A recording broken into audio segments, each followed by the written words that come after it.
everybody! Good afternoon, morning. My voice cracked. You're puberty. It's called puberty. Maybe my vocal cords you're getting older. My vocal cords are just warming up. We're outside for a little bit. We were outside today. It's February 24th. 2012. It is the NewsCast. Yes. NewsCast. Oh. Man, see, that cold. It gets to the brain. Yep. So welcome. And fingers. Welcome. And maybe our feet, apparently. Our feet. My toes got cold. My heel's really wet and cold. What are you playing, Tony? Whoa, man, time off school helps you play a lot of games. Yes, it does. I've been playing a lot of games. Mostly just 3 games. Finished Uncharted on the Vita. And? Review forthcoming soon. It's Uncharted 1. It's not great. They shoehorned a lot of like tech demo stuff into it. Yeah. You know, back touch, front touch, a lot of like accelerometry stuff. But you really have to expect that on the first games that always come out first system. It's almost like Sony went up to Bend Studios, which is the guys who made the PSP Resistance game, and they made another Sony PSP game. But Sony went up to them and said, "Here's the Vita. Use every feature." Yeah. Because it is a tech demo. It's pretty much a tech demo because there is a sequence where I wish they had done more of it, and it was you have a parchment, like you get a piece of parchment paper, and they're like, "Oh, there's nothing on here," but then if you look closely at the screen, there's like writing on it, so you hold it up to the light, and then it reveals it because the camera will read the light. But you only do that once. So I'm like, oh, that's such a sweet feature. That's a cool move. It reminds me of the sequence in Zelda, the Phantom Hourglass, where you had to close the DS for the stamp. Oh yeah. That was when that happened in that game, and again in Uncharted when I did the same with the light, I was like, oh, I wish there's more of these things, and then it only happens like once in both those games. I'm like, so cool. That was so wicked. Let's do it again. No. Do that again. I'll do it again. Or something of a variation of something but it's very tech demo-y. I feel like I might have rubbed my screen completely like off because every 5 steps you find like a glyph or some sort of charcoal rubbing that you just rub the screen, or you pick up an artifact that you've got to rub the dirt off of it, and it's very tech demo-y. That's in that sense. So the argument is, do you want to pay $50 for a tech demo for something like that? And the story is not strong. No. It is not of the caliber, like, barring that there's none of the hallmark cinematic stuff that makes 2 and 3 so good. Right. There's none of that in there. I guess kind of a spoilery thing. There's no like surprise twist ending kind of thing where it's like, by the way, there's dragons or something like that, or something weird like that. There's nothing to that level. There's something weird that happens at the end, but not like, not crazy. Oh, it's not mystical or magic-y or anything like that. It's just really weird that that's in there at the end. And then it gets explained, which is like, that doesn't usually happen at the end of Uncharted games. No, but maybe just because it's on a smaller scale, they had to do something different. And I think they wanted to have it before launch to push the system, which is fair, I guess. But as a shooting, like the shooting mechanics worked really well, oddly enough. That's good. Because it actually used the sort of the gyroscopy stuff. Oh yeah. So you aim, you go into your over the shoulder, you'll aim, and if it's not a headshot, then you just tilt up a little bit. Oh. And then you can just adjust it. It's not super sensitive either, so it's like a huge jolt won't like throw your aim all the way off. So it's good for like fine adjustments. So the shooting is done really well. The traversal is it's an Uncharted game, so you're climbing on everything. Climbing on stuff, yep. Everything. The melee stuff was, I didn't really get to use a lot of it because it's all touchscreen now. All right. You can still press the circle to initiate combat, but you also need to just drag across the screen to dodge attacks or hit the dude or whatever it is that you need to do. They'll get out of a lot of that stuff, though. Yeah, this is very tech demo-y. Yeah. If you like treasure hunting, there's treasure like every step. Even in the cutscenes now, where like you can touch the treasure on the cutscene and then it'll unlock, which is really odd. I didn't count it, but there must be at least 200-ish like collectible things, including charcoal rubbings. Yep. But there's like a lot of that stuff. So if you're into treasure hunting, boy howdy, you're gonna love treasure hunting. So tech demo It's- Uncharted.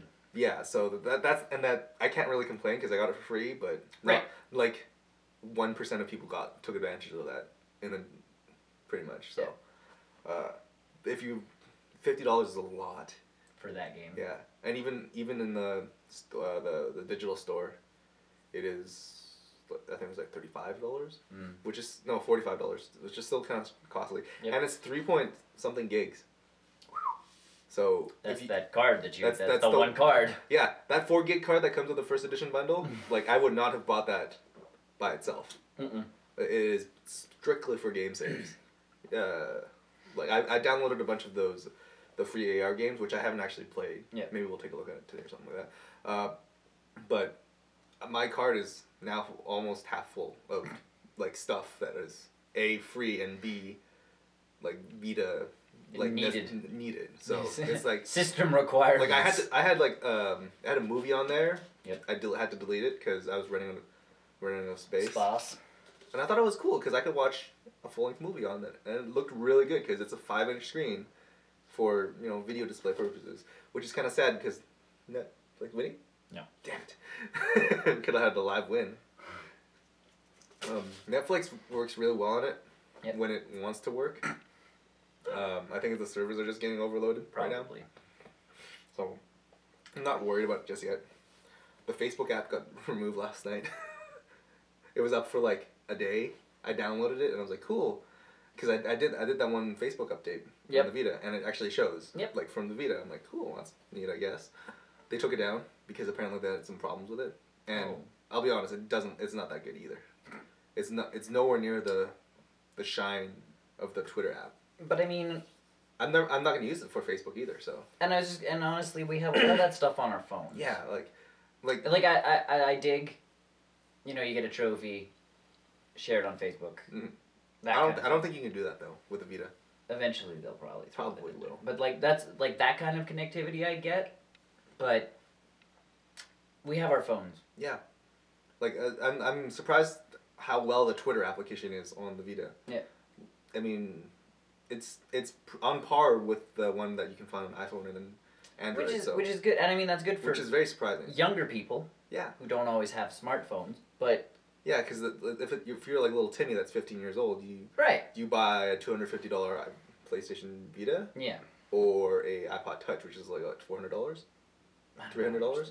That's like $300, and it's designed for video games. While at the same time you have eventually we'll have Facebook application. Yeah, your Twitter and your Facebook and all. That's what I mean. Like for that kind of thing, it's cool. But for people like us who have so much technology that we don't know what to do with, it's It's like everything else. They're like, Twitter's coming out on this, and you're like... It will be handy because, like, it'll load Twitter right next to my game. So if I'm playing a game and I see something really cool, I'll be like, oh, Twitter it out real quick right now, instead of going to my phone and then putting my phone back and then putting the game. Just see, when I'm always playing stuff, my phone is usually, like, right there. Mm. So... Because I can tweet from my Xbox and all that stuff, too, but...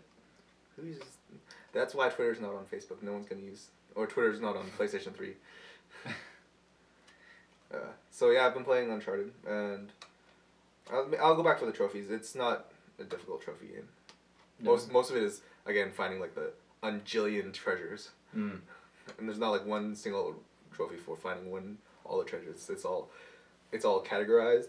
Yep. So like, find all the jade pieces, find all the sapphire pieces, find all the... There's a lot of treasure in that game. I picked up Uncharted, Ultimate Marvel 3 for the Vita. Yep. Because the Future Shop was doing a pretty good trading and promotion, and I was like, I'm never gonna play Resistance 3 again. So I traded it in, and it was a 1-to-1 trade. Oh wow. So I got again. I haven't paid for a single game yet for my Vita, so it's Marvel 3. It's the only change is the touch controls, which I don't even use because I find them completely it's so dumb because I can do way better combos by myself. Yeah. I know the game mechanics of how the game works, and based off the touch controls that you can slide your character, tap them to attack them. You can't do any of those neat. It's a what they call in Marvel 3 a bread and butter combo, which is a basic forward combo, lift them up in the air and do a super. Yeah. That's your basic combo. I can do better combos than that, so that's why I don't use the touchscreen. And I haven't multiplayer with anybody yet because not everybody has the game. Right. Not like the console version where you can kind of find anyone, anytime, anywhere. It looks great. It honestly is, I would almost say it's a better looking game than Uncharted is. Right. Just because there's so much on the screen at the same time. And it's just so fast paced. But at the same time, smaller game than an Uncharted game would be. Oh yeah, by far, yeah. So you can use a lot of the RAM stuff for graphics instead of actually trying to use most of the game cartridge to build levels. Yeah, that's true, because that's another thing that Uncharted has, I think, over all the launch lineup is the way the game loads. Yeah. It loads it, and then that's it. You don't see any other loading game screens, which is really that's just an Uncharted thing. You've never seen you don't see loading screens in Uncharted, which they do. It translates pretty well from console to that's good to handheld, and which leads me to my third game that I've been playing, which it's a big problem for me, where people bring the big console games into handhelds, where I don't want that experience. I want a handheld experience, because the third game I've been playing is Metal Gear Solid Snake Eater 3D. Oh, the demo. No. Oh, you went and bought it? I actually had it paid off a long time ago, apparently. Oh. So the guy's like, they gave me a call, like, your game's in here. And I'm like, okay, how much do I owe you? He's like, no, you paid it off already. I'm like, oh. Go for me! Alright, sure, I guess. So, Metal Gear Solid Snake Eater 3D on the 3DS. Yep. It is exactly the same. Exactly the same. Like, I think they had to re-record a few lines to accommodate for the new control scheme. Oh, yeah. But other than that, and that you don't really even notice, because I think they just brought in the same voice actors for those sequences. But it is exactly the same thing as the PS2 and the HD collection version. Yep. I was sitting there with my 3DS for like half an hour in the first cutscene. I'm like, it's hard to translate such a big console experience into handheld, because as a handheld, I want to sit there and I want to play like my 1 hour or 2 hours and then put it away. Yeah. I don't want to sit there watching this cutscene for like 45 minutes. That's what Metal Gear is. But again, like, it's Metal Gear. Yeah. And that's why Peace Walker works so well, is because it's designed for the handheld. Right. The cutscenes are shorter, the action is a lot faster, whereas Metal Gear Solid Snake Eater it's a longer game for cutscenes, and that's fine, because I like that about Metal Gear. But it's weird on the 3DS because my Circle Pad Pro turned off. Oh, because you were waiting so long? Yeah, because it's got a standby time. So it's like the cutscene was over, or the cutscene was almost over, and you have to press the R button for, if you want to see different angles or whatever. Yeah. But I couldn't press it because it turned off. So I'm like, this is counterintuitive. Although I will have to say though, it works a lot better in Snake Eater than in Resident Evil Revelations, because if you didn't play it for a while in Revelations, it would turn off. Right. But you have to go into the menus, settings, turn it back on in there, and then go back into the game. Oh, okay. But for Snake Eater, it knows it's been disconnected, but it will always be looking for the circle pad. Oh, okay. Whatever. So, like, whenever you say, like, you just put in standby or whatever like that, it'll know that it's off, and it'll automatically search for it, and you don't have to go into any menu items or it just whatever. It just senses that it's... but other than that, it's Metal Gear in 3D. Good. Snake Eater in 3D. Oh, it's good. It's really good. The Circle Pad Pro is the way to go for that game. Yeah. There's no other way to play with that. It's so hard. Because you get like 4 extra buttons that they can map into whatever they want. Right. And then you have the camera controls on the right analog stick. Right. Which help immensely. I imagine I'll blow through that though, because I know all the tricks. I was going to say Metal Gear. So. It's pretty... I know the trick, unless they've changed like enemy placement or whatever, because I doubt it. I doubt it, because it is a straight port. Yeah. Other than... It's not a port, it's a remaster, I guess. Yes. But everything else is the same. The dialogue is the same. They have weird grammatical issues that they didn't correct. And you can take pictures now to change your camo, can't you? Isn't that one of the fancy new things? It's not... Yeah, actually, I took a picture of a couple things, and it works. It works for what it is. I mean, it depends on what design you use, because you want to use you don't want something with one distinct design, or else it'll get cut up all over the camouflage, and you can still use it, but it won't look cool. So you want to take a picture of like a flower or like grass or something with a repeatable design that will look all right if it's cut up, not like half a person's face on his arm or whatever like that. Take a picture of me. You're Nick Camo. Yep. Shit. I'm pretty sneaky. You are.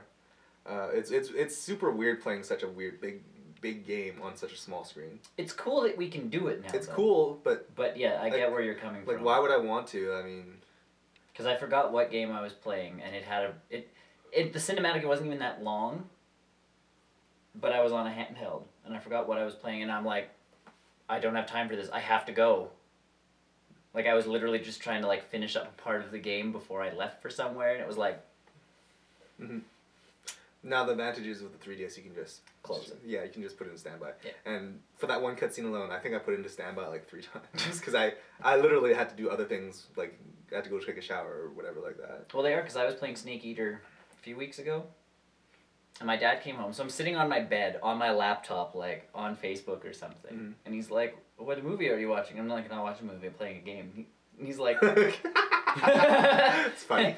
He looks at the controller, it's sitting on the bed, he looks at my TV, and he's like, okay. And I'm like, don't ask questions. Really long movie parts to this game. Yeah. Like, the cinematics are so long, you literally, put the controller down, and it's like... And that's the thing, with a 3DS, you can't put it down. No. You have to hold on to it, or at least put it somewhere where we can still see it. Still see the screen, yeah. Well, and then, Snake Eater does that whole press the button to, like, zoom in on stuff, which you want to do it. Yeah. So... And that's just the problem with those kinds of games. That's cool that you can get a game of that scope, though. Yeah, on a it's handheld now. like I remember playing that back in, when was it? Like 2004, something like that. It was really awesome then, and it still is kind of awesome. The fact that I can play it on my handheld everywhere I go. Yeah. Like the novelty is there.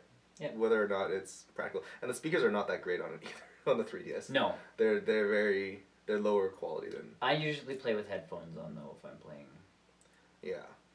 Like Resident Evil, I play with my headphones on. Harvest Moon, I don't play. I can just turn the sound on, because it's just MIDI. It's just MIDI music, like... It's looped. There's no story. Well, we should try raid mode sometime.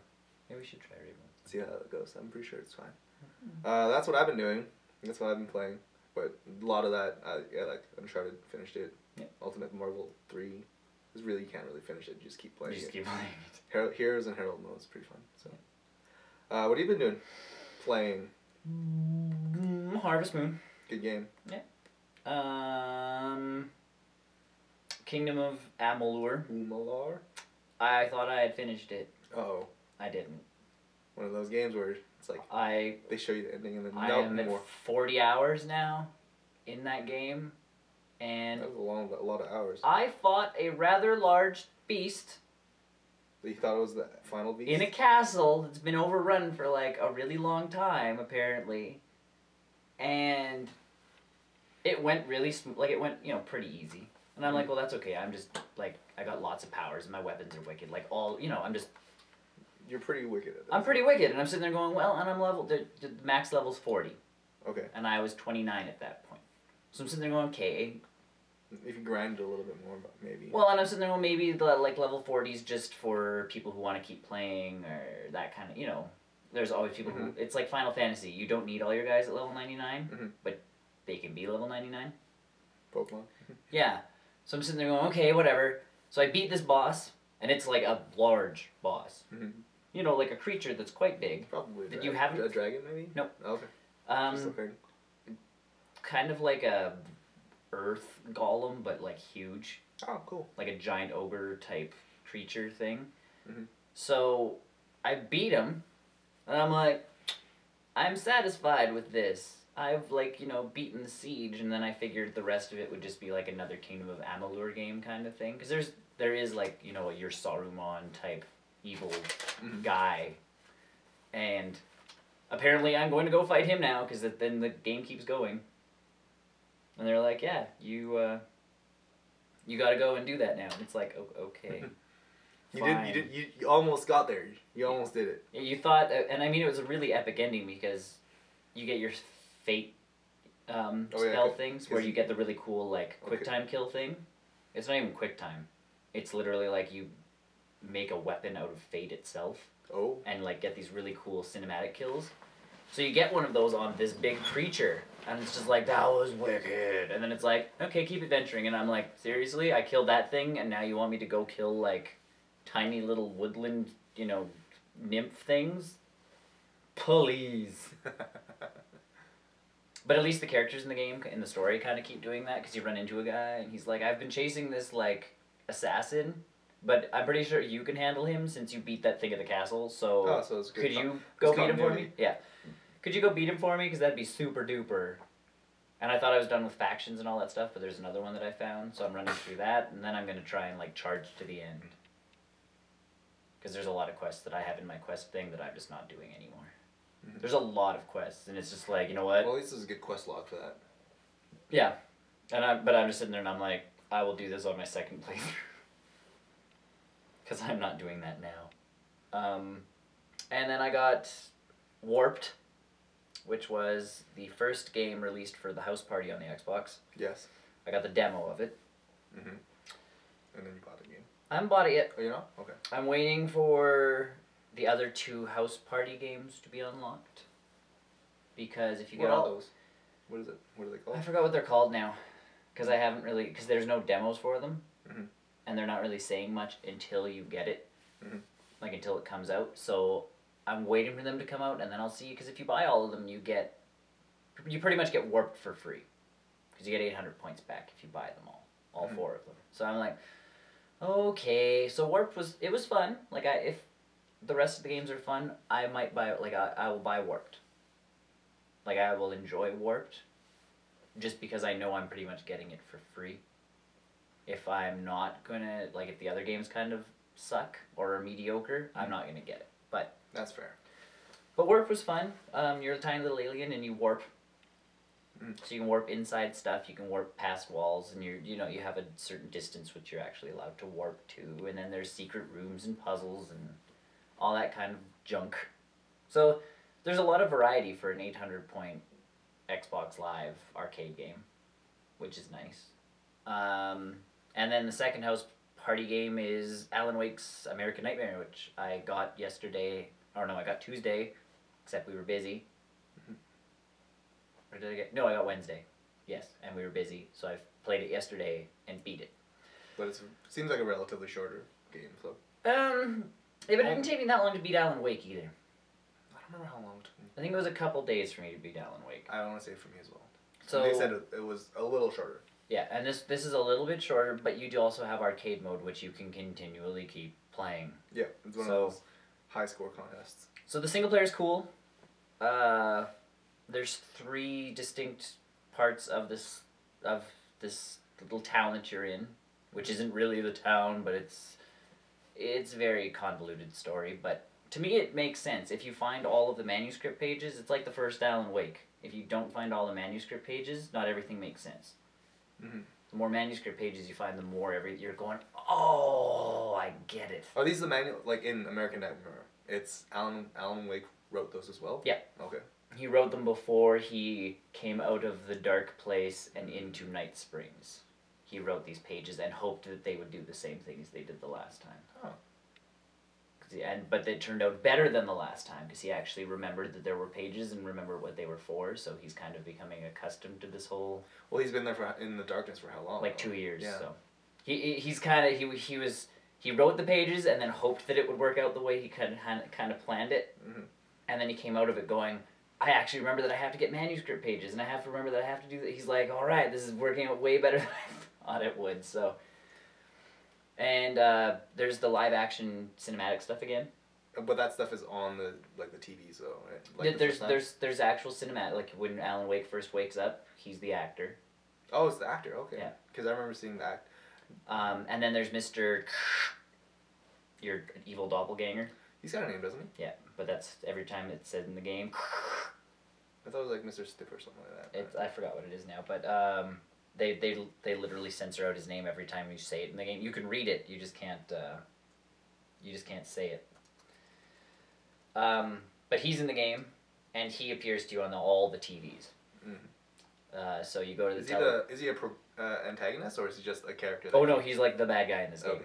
Like he's the one driving you forward in everything, because you're trying to get out of this is his little trap that he has set for you. Oh, I love that art. I love that artwork. It looks so cool. And all that stuff can happen in the game. There's shit that falls from the sky. Those look like UFOs. They're not. Oh. But Mr. Scratch. Yeah, Scratch. Yes. So, and then if you listen to the radio, there's the guy on the radio again. Yeah. Oh, okay. So a good chunk of collectibles again. A nice chunk, like the perfect amount for that game. Because the first one had a lot. It did. It had like 10 ujillion things, radios and. There's 40-some manuscript pages, 50-some manuscript pages, so a lot of manuscript pages, which helps again with actually, because I read one review and they're like, Mr. Scratch is in this game, but you don't really like understand where he comes from or all this or all that.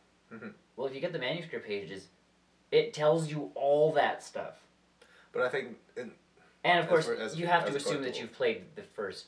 Yeah, because it's game. Is there a lot of continuity tie-ins? Or is it just kind of a standalone adventure? If you haven't played it, like if you haven't played Alan Wake and you play American Nightmare, you'll be okay. Okay. Because Alan's like, yes, I've done this before. Like that's why I'm not freaking out like a crazy person, because I've been at this for a while now. And do they hint at more coming soon? Not just like the inevitable Alan Wake 2, but is there more of these little mini adventures? There could be. There definitely could be. Like the way it ends, you're kind of going, now, was that it, or was it... oh. So you're not sure. Like, the game actually has, like, an ending, but they could keep doing other type stuff. So it's hard to say what's going to happen. But, no, so it's good, and it's a good length. And then there's the arcade mode, where they literally send waves of Taken after you, and you have only so much ammo. And only so many lamps to give you health again, and... you pretty much have to survive that 10 minutes and shoot stuff and get points. And then you get your leaderboard with all the other people who are playing the game, and I only have one friend who's playing it right now, but it's definitely worth getting. And if I log in, we can do it. I'll do it with you. High score competition. And then, so... and get Alan Wake. For people who don't know, right, like, who have never played it. Isn't it, like, really cheap now on Xbox Games on Demand or something? I'm not sure if it's on Games on... It's really cheap on Steam. They're having a sale on it right now because they can't actually get physical copies out fast enough of Alan Wake now to meet demands. Oh, is it also in stores? Yeah. Wow. Like, not American Nightmare, but like actual Alan original Wake. One, They've re-released, like they've kind of put more out there with the release of American Nightmare, and apparently they're having trouble keeping it in stores now. What's the problem with you guys, man? The Xbox, it's the same game. The only difference is you get the 2 DLC. And the PC version just came out, and they're having problems keeping that in stock. So Alan Wake, this game that was like in the red and such a like horrendous like just lost like bled money. Yeah. Is now in the black, and everyone's like, this game is so amazing, and it's like this is pretty much solidified Alan Wake 2, by the way. Yeah, essentially, like Remedy has already started. Is it Remedy? Yes. Yeah, they've already said that they're like Alan Wake. The idea of Alan Wake 2 is it's there. It's in the works. They're essentially tossing around ideas on what they can do for Alan Wake. They pretty much have like a good solid script going right now. So, it's just whether or not they will do it or not. They'll do it. It's like either Alan Wake 2 or take back Max Payne. You could do both, you know. Either or. We'll put a Kickstarter project. But yeah, so that's pretty much what I've been playing. I'm gonna dive into Alan Wake, I think, sometime this week. And honestly, like I'll play it again just to kind of go through the story and everything again. And I want to play Alan Wake and then go into American Nightmare. Oh. Like kind of play Alan Wake and then all the DLC and then get into American Nightmare. Well, you haven't played the second piece of DLC for Alan Wake? I don't think so. Because that one, I think it was like 800 points or something. But I'm not sure if I'll have to check. Because everyone got the game for free. The first DLC. DLC, for free. And again, if you play on the PC, you get both of them. Both of them, yeah. So, super good game. Super excited for it. Yeah. Alan Wake, again, the one reason why I have my Xbox. Is Alan Wake. So. And there's rewards for your avatar, too, if you get certain achievements. Or meet certain demands. So that's another tiny little bonus, because I mean, those stupid clothes cost money. Can you actually buy them? No. No, well, it's exclusive to the games. So you get like an American Nightmare hoodie, and it's like, that's cool. Like that's the only way my avatar ever gets new clothes. Mm-hmm. Like I've bought a theme off of Xbox because I wanted a different theme. Yeah, I think I bought like a dynamic theme for my PS3. I don't really buy a lot of things for the console stuff. No, and my avatar, I'm like, you could be naked for all I really care. And except now I have, a Halo ODST hoodie, which I really like on my guy, and now I have an Alan Wake t-shirt. Well, I have 2 t-shirts and a hoodie now just from this one game. So it's like, whatever. I got that sweet chocobo. You have a chocobo. You can't find that chocobo. I should have just kept it and sold it. I have the limbo creature. That's cool too. Yeah. I should have kept that chocobo. So that's why I have my Night Springs t-shirt on with my little limbo character running around, because I'm like, that seems fitting. I want to see how much that chocobo is worth on eBay. But either way, that's what I've been playing, so shall we news? Country choco. Oh, how is for choco? Choco. Whoa.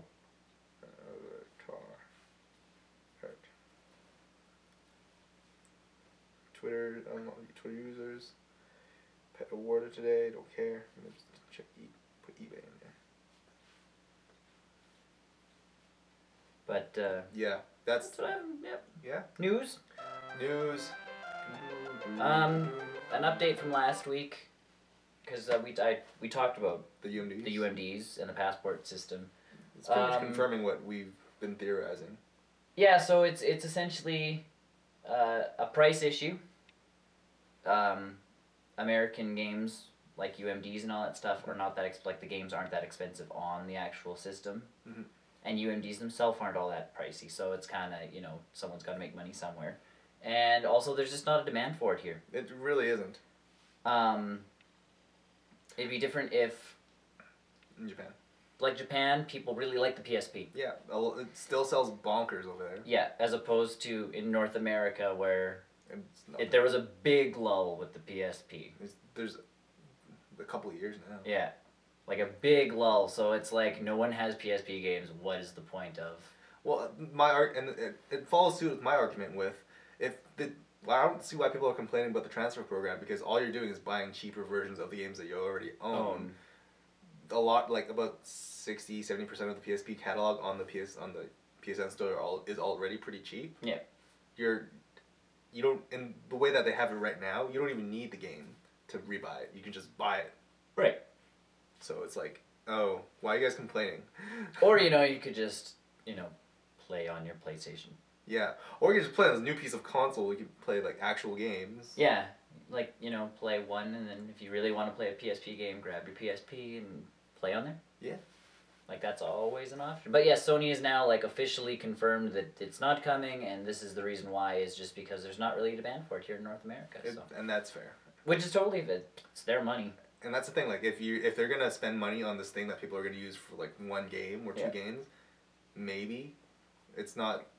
Sony's a company. They don't want to lose money. Yeah, and they've been losing money, so that's the thing too.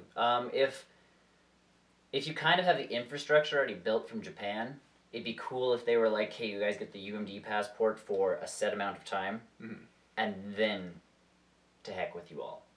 Like, and then we'll just shut it down. All of those nice little servers that are running that thing will just shut down, and we're done.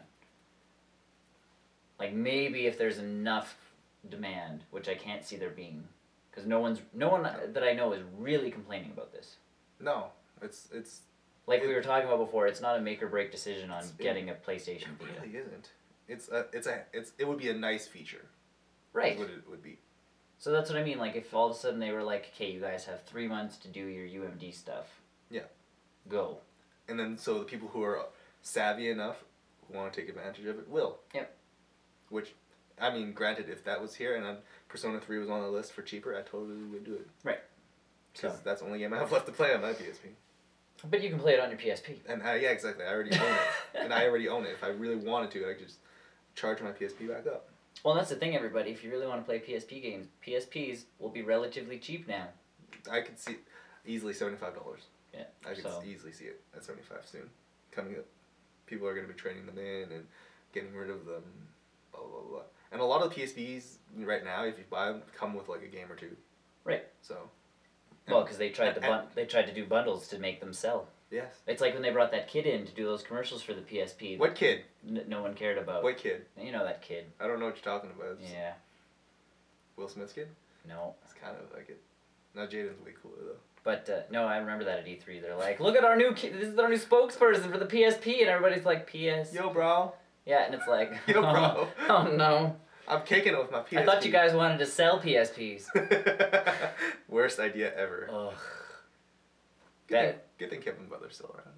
Yeah, thank goodness for him. Well, but even he couldn't sell PSPs. No, he doesn't sell PSPs. It's just not a huge North American piece of hardware. No, it's like Japan got into it like crazy. Japan and Europe. And Europe. Those two countries. North America just didn't hop on board with the PSP, and then the PSP Go. Don't even. That would go. My friend has one. There was